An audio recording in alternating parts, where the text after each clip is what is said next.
अच्छा तो स्टूडेंट्स आज हम पढ़ेंगे फोटो ट्रांसडक्शन। तो फोटो ट्रांसडक्शन क्या है हमारे पास? फोटो ट्रांसडक्शन आपके पास एक ऐसा प्रोसेस है कि जिसमें आपके पास लाइट जो है ना वो कन्वर्ट हो जाता है इलेक्ट्रिकल सिग्नल्स में। ठीक है, लाइट आपके पास कन्वर्ट होता है इलेक्ट्रिकल सिग्नल्स में, कहाँ पर? रोड्स एंड कॉन्स में। और उसके अलावा जो आपके पास फोटो सेंसिटिव गैंग्लियोनिक सेल्स है ना रेटिना के, वहां पे। तो कहाँ पर? रोड्स एंड कॉन्स में। और जो आपके पास फोटो सेंसिटिव मतलब लाइट सेंसिटिव गैंग्लियोनिक सेल्स जो हैं आपके पास रेटिना में, आई के। ठीक है, गैंग्लियोनिक सेल्स जो है रेटिना के आई में वहां पर, और जो फोटो सेंसिटिव ठीक है, फोटो सेंसिटिव गैंग्लियोनिक सेल्स जो है रेटिना में आई के। और उसके अलावा जो आपके पास रोड्स एंड कॉन्स है, यहाँ पर क्या होता है, ये लाइट जो आपके पास आती है ना वो कन्वर्ट हो जाती है इलेक्ट्रिकल सिग्नल्स में। अच्छा, एक और आपने बात याद रखनी है कि जब आपके पास नॉर्मल डार्क कंडीशन होती है तो उस टाइम के पर जो हमारे पास पोटेंशियल डिफरेंस होता है वो हमारे पास होता है -40 मिली वोल्ट। ठीक है, ये आपने याद रखना है कि आपके पास नॉर्मल कंडीशन में जब आपके पास एक्साइट नहीं हुआ होता मेम्ब्रेन, रोड्स एंड कॉन्स का मेम्ब्रेन आपके पास एक्साइट नहीं हुआ होता, तो उस टाइम पे आपके पास जो वोल्टेज होती है वो होती है -40 मिली वोल्ट। ठीक है, अब हम देखते हैं कि ये पूरा का पूरा प्रोसेस जो है हमारे पास फोटो ट्रांसडक्शन का, ये होता किस तरह से। Let me share the diagram with you.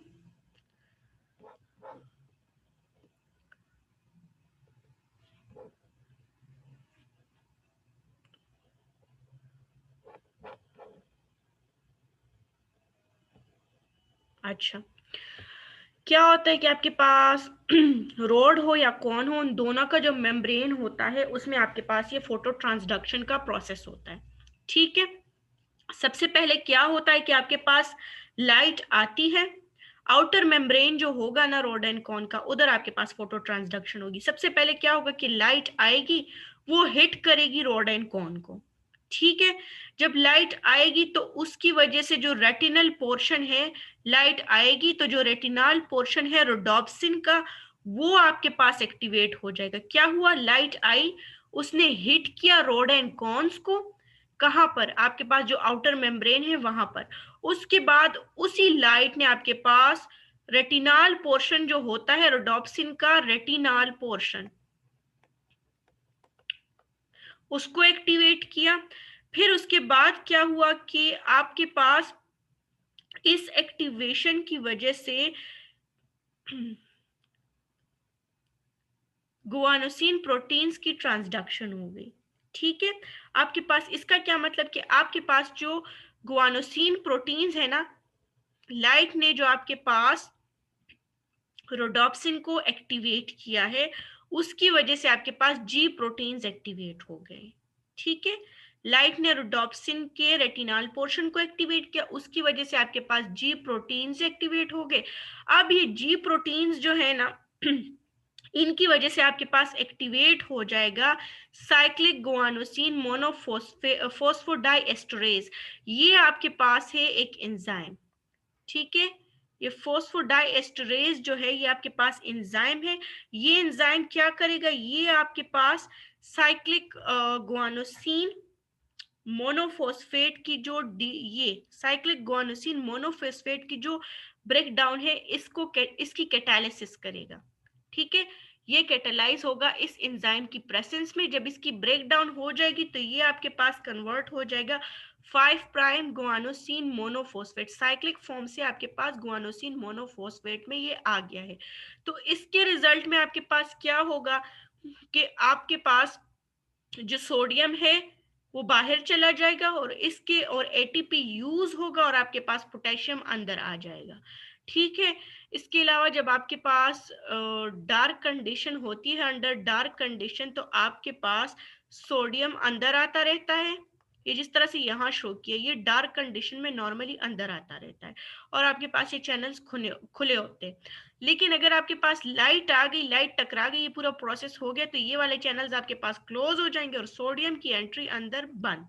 Sodium फिर अंदर नहीं आ सकता। तो क्या होगा कि आपके पास हाइपर पोलराइजेशन होगी, इस कंपाउंड के बनने की वजह से हुई हाइपर पोलराइजेशन। उस हाइपर पोलराइजेशन की वजह से सोडियम जाएगा बाहर, ठीक है, सोडियम ने जाना है और पोटेशियम ने अंदर आना है, ठीक है। तो सोडियम और पोटेशियम की जो है तो एक दूसरे के ऑपोजिट पोजीशन में एक्सचेंज हो जाएगी, हाइपर पोलराइजेशन हो जाएगी फोटोरिसेप्टर्स की, और आपके पास पोटेशियम और सोडियम की मूवमेंट हो जाएगी अक्रॉस द मेम्ब्रेन, ठीक है। Let me repeat it once again.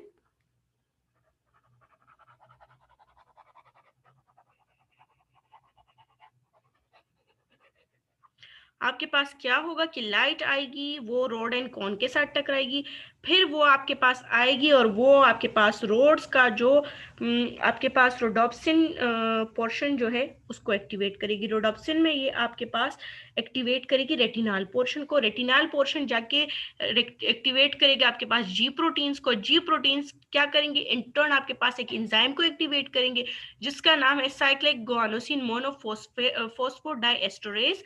तो वो एंजाइम क्या करेगा कि वो आपके पास साइक्लिक गुआनोसिन मोनोफॉस्फेट को ब्रेक डाउन कर लेगा 5' गुआनोसिन मोनोफॉस्फेट में।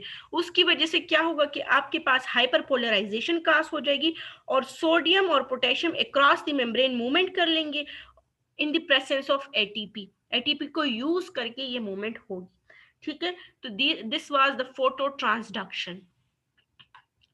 In case of any question comment कर ले और पूछ ले।